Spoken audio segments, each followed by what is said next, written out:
Hey everyone, Pharaoh Strike here with day 10 of Project Island of Blood. And I thought I'd start the video with a shot of my water because that's what my water's looking like nowadays, or last couple of days, or during when I'm painting my Skaven, because a lot of the majority of their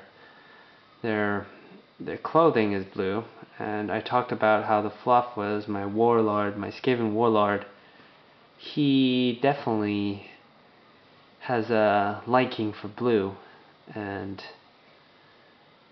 I didn't have this fluff before because I was just looking for an opposite color for my Hiles, which you can see my Griffin, and you guys, if you remember, if you've seen him, had the orange and blue, purple livery, and I researched online what the opposite colors of purple and orange were, and they turned out to be green and blue.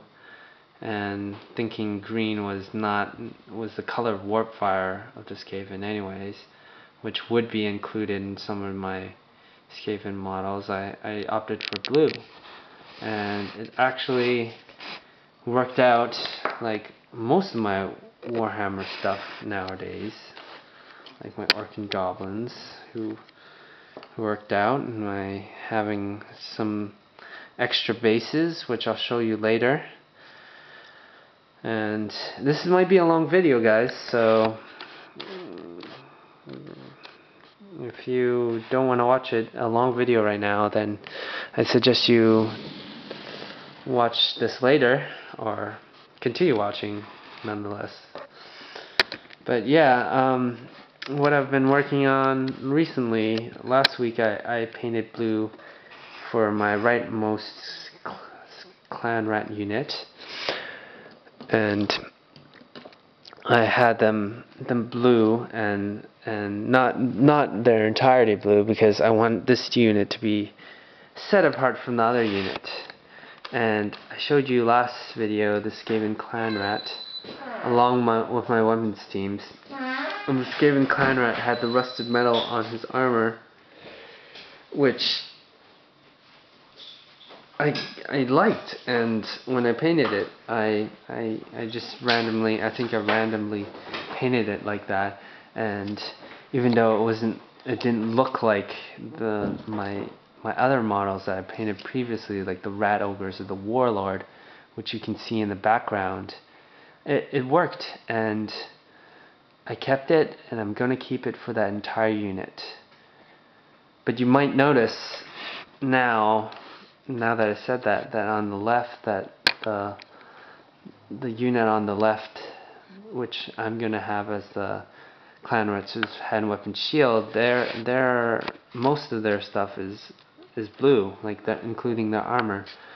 And I think I did that, or I wanted to do that, because to differentiate the unit more, as opposed to the clan rats with just rusted armor.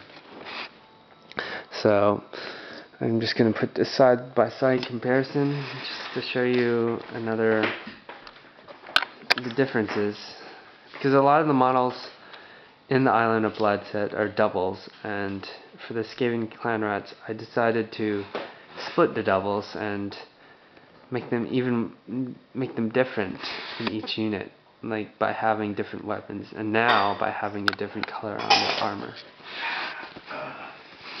And I think a lot of you might agree, in Warhammer, a lot of models you have a certain amount of heads, or a certain amount of right arms or left arms or bodies that you can work with, and you can only paint them differently to distinguish them between each other. Like, say for instance,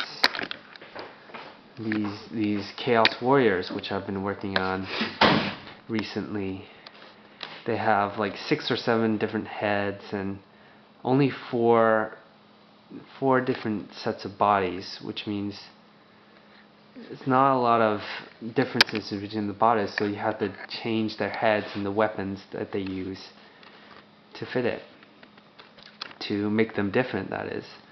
And Same for the dogs, actually, the Chaos Hounds. You only have, well, you have quite a few different dogs. You have 10 different dogs, actually. But the 10 different dogs, since I got 2 battalions out of 20, so doubles of each, you can add different earpieces or horn pieces and tails to make them different. It's not a good example, actually, but I think you got the idea, don't you? That sometimes in Warhammer,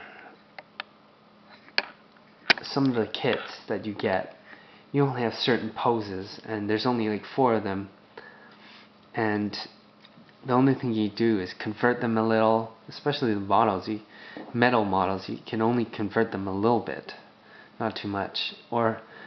And the other option is painting them differently. And when you have both, it's even better, but sometimes it's really difficult. Like I had dwarf hammers. I don't know if I showed you in my Orc and Goblin videos.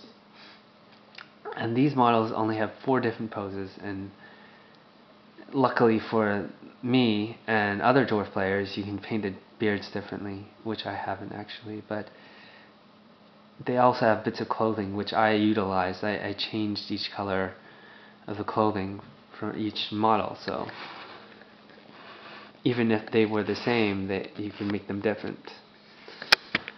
Other things, I still haven't worked on my magical toad. I apologize. You can see all the boxes in the background. I actually glued my stegodon together in bits, and it's not fully together actually. And I glued some of the Saurus cavalry together, the body parts, but I didn't fully put them together. Before I leave, I want to show you 2 other models, which I'm going to put up here, I guess. And these guys are 2 of my favorites at the moment. And one of them is a skink priest, and one of them is a skink chieftain. And they're both from the Stegonon pack. And usually when you arm a Stegonon with a Ancient of the Gods, or I forgot what it's called, but it's like this big Aztec structure that has magic. You have a priest on there, and I decided to use the priest as just a single priest, not on a stegodon, and have him as like a level 2 supporting my level 4 Slan Mage priest. So he can roll as a scroll caddy or something like that, and just add extra power dice if needed. And these, what was I going to say? Yeah, I also put apart the skink chieftain that came along with the box of the Stegodon, and I put him in such a great pose, if I don't say so myself.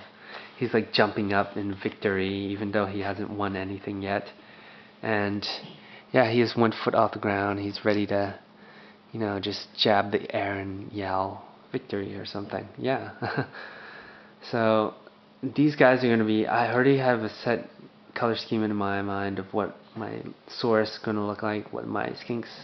You already see my magical toad, or my Slan Mage priest. That sounds, yeah, I should just say Slan Mage priest.